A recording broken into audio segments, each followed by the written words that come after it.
Fala galerinha, tudo bem com vocês?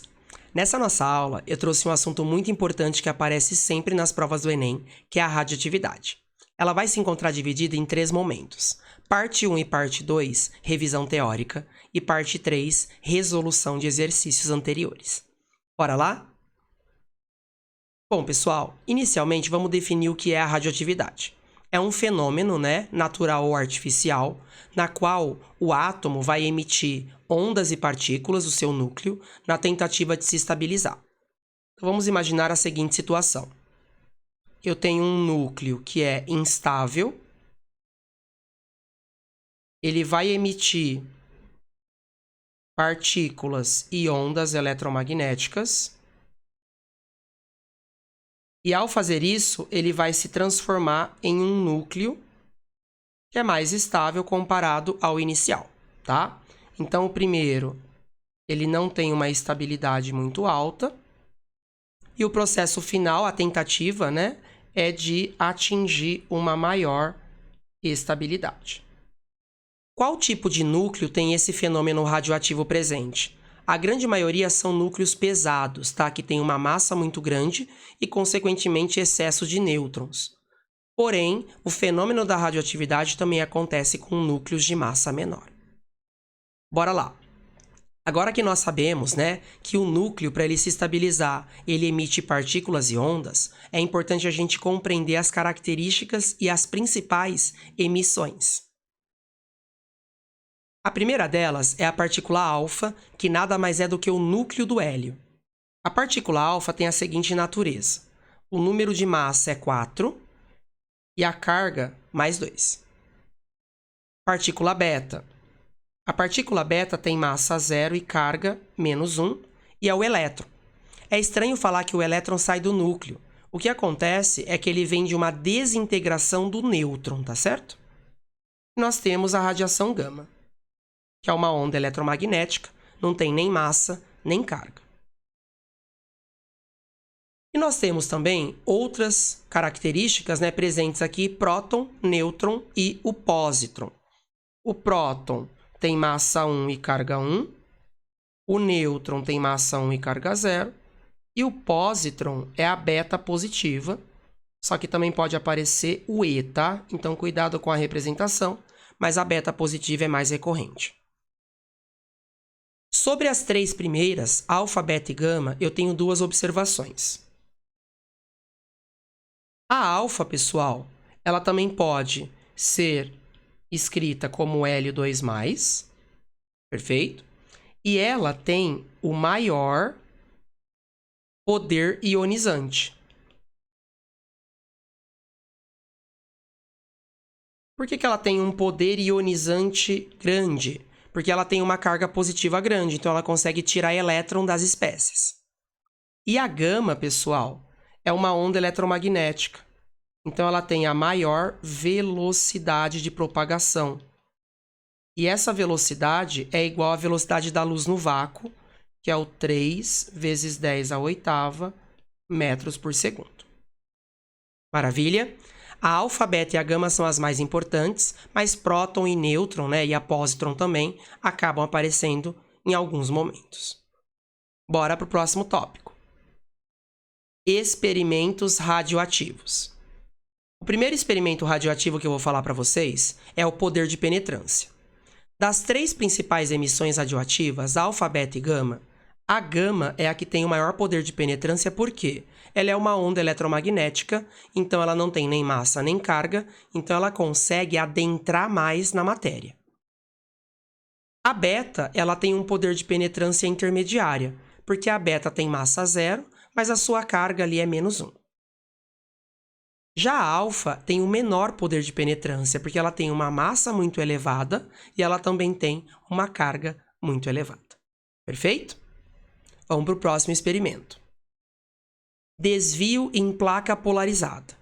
Vamos supor que aqui nessa caixa de chumbo nós tenhamos um material radioativo que emite partículas alfa, beta e radiação gama. Quando essas emissões passam por essa placa polarizada, o campo magnético, a gente vai ter a migração delas para sentidos diferentes. Por exemplo, A partícula beta, ela vai migrar para cima. Por quê? Porque ela vai em direção, né, à parte positiva da placa. Cargas e sinais opostos se atraem. A alfa vai vir para baixo porque ela vai em direção à parte negativa. E a gama, como ela não tem carga, ela passa sem sofrer desvio algum. Maravilha? Vamos agora para a lei da radioatividade, que tem duas. Lei de Soddy e a lei de Soddy-Fajans e Russell. A lei de Soddy é a lei da emissão alfa.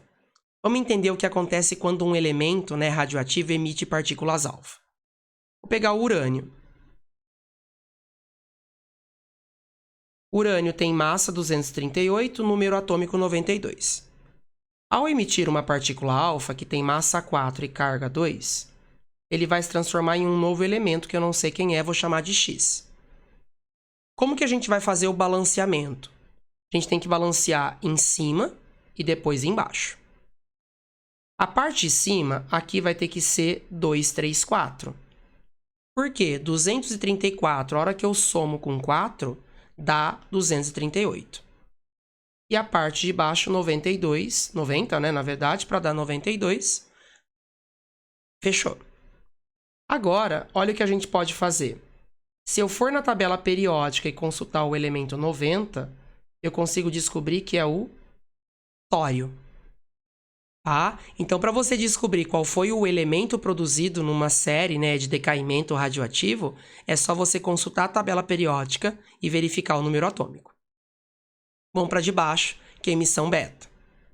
Quando um núcleo, né, um átomo, emite radiação beta, por exemplo, pegar o carbono 14, que é aquele carbono utilizado em datação de fósseis. Ao emitir uma partícula beta, ele vai se transformar em um novo elemento que eu também não sei quem é. Vou chamar de Y. Aqui em cima, o número de massa tem que ser 14, porque 14 mais 0 dá 14. E o número atômico vai ter que ser 7, porque 7 menos 1 dá o 6. Para eu descobrir qual elemento é, mesma coisa. Eu vou na tabela periódica e consulto o elemento 7, que no caso é o nitrogênio. Só para a gente finalizar essa parte aqui. Quando um núcleo emite partículas alfa, olha o que acontece com o seu número de massa. Ele diminuiu 4 unidades. E o seu número atômico também diminui, só que 2 unidades. Agora, quando tem emissão beta, o número de massa não se altera, porém o número atômico, ele aumenta 1 unidade. Maravilha? Bora para o nosso último tópico da parte 1, galerinha. Meus queridos, tempo de meia-vida ou tempo de semidesintegração.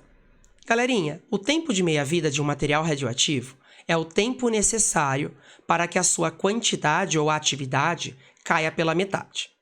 Então, por exemplo, esse gráfico aqui, né? A quantidade inicial é M.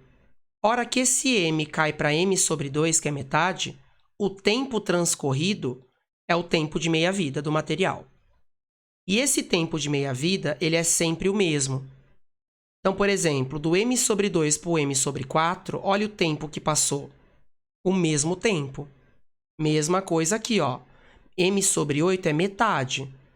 Também transcorreu mais um período de meia-vida. Perfeito? A gente também pode interpretar por porcentagem, né? Ó, no início tinha 100%, cai para 50%, 25%, sempre metade do anterior. E existem equações que podem ser utilizadas dependendo da questão. Então, por exemplo, ó, a quantidade final do radionuclídeo é igual à quantidade inicial dividido por 2 elevado a n. O que é esse n? O n é o número de meias-vidas. E tem uma forma para você calcular o número de meias-vidas. Você vai fazer o seguinte. Para calcular o número de meias-vidas, você vai ver quanto tempo passou e você vai dividir isso pelo tempo de meia-vida do material. Vou dar um exemplo. Vamos supor que eu tenho um material que tem uma meia-vida de 8 horas e eu falo que passou um tempo de 24 horas. Para eu descobrir quantas meias-vidas passaram, é só pegar o tempo total e dividir pela sua meia-vida de 8 horas, que dá um total de 3 meias-vidas. Maravilha? Mas essas equações, pessoal, elas não são tão utilizadas. Aquela regrinha de ir sempre dividindo por 2, né, que a gente vai praticar em exercícios, é muito mais válida. Maravilha? Bom, pessoal, espero que vocês tenham gostado dessa aula inicial de radioatividade. Você que ainda não segue a gente no Instagram, segue lá, ciência.volátil. E quem ainda não está inscrito no canal, se inscreve, ativa o sininho e deixa o seu like, que a gente sempre vai trazer coisas novas para cá. Tudo bem? Muito obrigado e até a próxima!